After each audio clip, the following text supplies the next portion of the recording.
많은 사람들이 어떻게 하면 현실을 잘 살아갈 수 있을지를 고민합니다. 물론 생각할 겨를도 없이 그냥 살아가는 경우도 있습니다.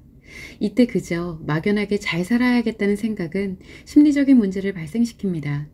그렇기 때문에 우리는 어떻게 하면 현실을 잘 살아갈 수 있을지를 생각해 봐야 합니다. 현실을 잘 살아가기 위해서는 첫 번째로 자신이 처한 현실을 정확히 알아야 합니다. 의식주를 목적으로 하는 생존의 현실인지, 생존은 보장되어 있어 의미와 가치 추구를 목적으로 하는 자아실현의 현실인지를 알아야 하는 것입니다. 이때 현실은 개인인 나뿐만 아니라 가정, 사회, 국가에 이르기까지 폭넓게 적용해 볼 수 있습니다. 생존을 목표로 하는 현실이라면 자신의 의식주만 연구하고 의식주를 보장할 수 있는 방법이 필요합니다. 만약 의식주가 보장되었지만 의식주를 계속 늘려가고자 하는 경우에는 생존의 현실에서 벗어나지 못한 채 의식주의 노예가 되어 불행한 인생을 살게 됩니다.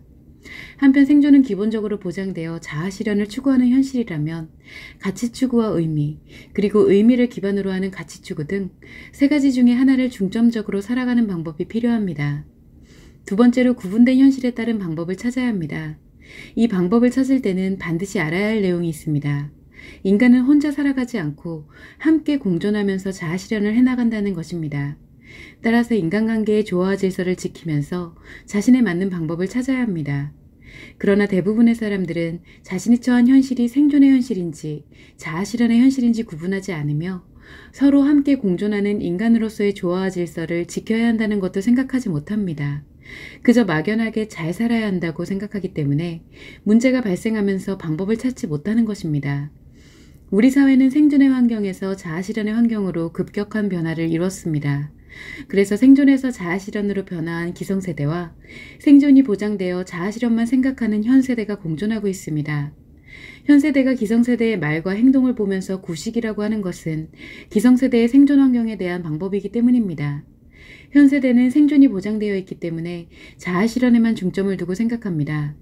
그래서 현세대는 기성세대와 생각 기준이 다를 수밖에 없고 세대 간의 충돌이 발생하는 것입니다.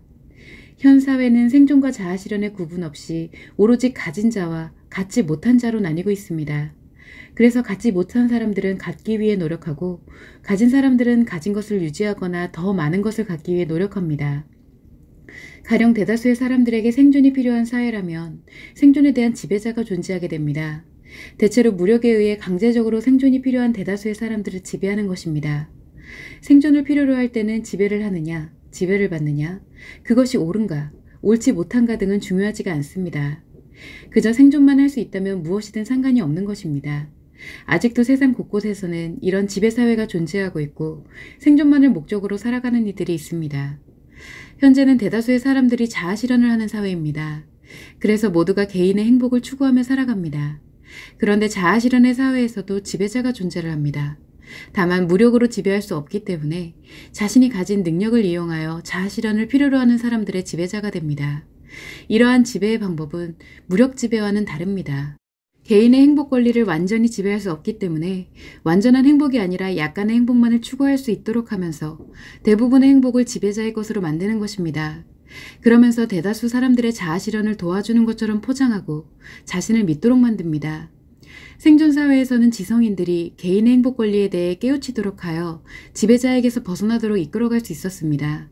그러나 현재의 지성인들은 오히려 자아실현을 필요로 하는 사람들의 지배자가 되었기 때문에 지배자에게서 벗어나도록 사회 변화를 이끌어가는 사람들이 없는 현실입니다. 지배자들은 자아실현을 하는 대다수의 사람들이 생존을 필요로 하는 사회로 만듭니다. 그래야 대다수의 사람들을 지배하기 쉽기 때문입니다. 자아실현을 통해 행복할 수 있게 하는 것이 아니라 자아실현을 하면서 가진 자가 되지 못하면 생존의 위협을 갖는 사회로 만드는 것입니다. 그러면 대다수의 사람들은 생존을 목적으로 하는 심리로 변화합니다. 그렇다면 우리는 이러한 사회에서 어떻게 자아실현을 추구하며 살아남을 수 있을까요? 우리는 자아실현의 현실과 생존의 현실을 정확하게 알고 자아실현에서 생존의 심리로 변화하는 것을 예방함으로써 지배자의 논리에 현혹되지 말아야 합니다. 특히 생존의 심리로 변화하면 실제로 생존에 대한 위협을 받는 것이 아니라 지배자의 논리에 의해 의식주를 많이 갖지 못하면 생존할 수 없다는 허구에 빠져서 불행한 인생을 살게 됩니다.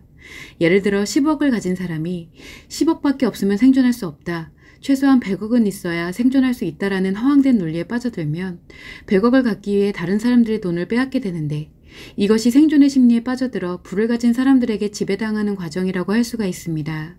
이러한 지배자의 논리를 알면 피해를 예방할 수 있고 지배자의 논리가 확산되는 것을 최소화할 수 있으며 지배자들이 사회의 구성원들을 함부로 할 수 없게 됩니다. 현재의 지배자들 역시 모두가 생존의 심리에 있을 때부터 성장해온 사람들입니다. 그래서 끝없이 자아실현의 행복을 필요로 하는 대다수의 사람들을 생존의 심리로 변화시키려 노력하는 것입니다. 생존이 보장되어 있는데 생존의 심리를 갖게 되면 부와 명예, 권력, 인기 등이 아무리 많더라도 그것이 모두 지배자들의 것이 되어 생존의 현실을 살 수밖에 없습니다. 따라서 현실을 잘 살아가기 위해서는 이러한 내용을 깊이 생각해 보는 것에서부터 시작을 해야 할 것입니다.